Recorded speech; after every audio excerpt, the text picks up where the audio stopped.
السلام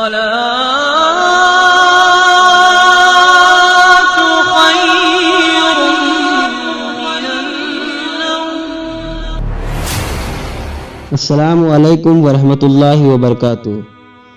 جھولی کو میری بھر دو ورنہ کہے گی دنیا، ایسے سخی کا منگتا پھرتا ہے مارا مارا۔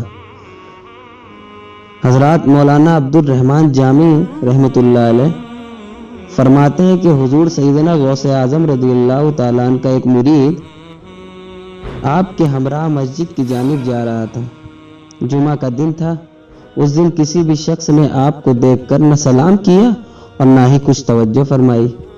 اس مرید کے دل میں خیال آیا کہ پہلے تو آپ جمعہ کی نماز کی ادائیگی کے لیے بڑی مشکل سے لوگوں کے ہجوم سے ہوتے ہوئے مسجد کی جانب تشریف لے جاتے تھے، اور آج کوئی شخص بھی آپ کو نہ سلام کر رہا ہے اور نہ آپ کے نزدیک تشریف لا رہا ہے۔ مولانا عبدالرحمن جامی فرماتے ہیں کہ ابھی یہ خیال اس مرید کے دل ہی میں تھا کہ حضور سیدنا غوث اعظم رضی اللہ تعالیٰ عنہ نے مسکرا کر اس مرید کو دیکھا، اور پھر لوگوں کا ایک جمع غفیر اکٹھا ہو گیا اور ہر کوئی آپ سے سلام کرنے کا خواہش مند تھا، یہاں تک کہ اس مرید اور آپ کے درمیان ہجوم حائل ہو گیا۔ اس مرید کے دل میں یہ خیال آیا کہ پہلا حال اچھا تھا جب میں اور آپ تنہا تھے۔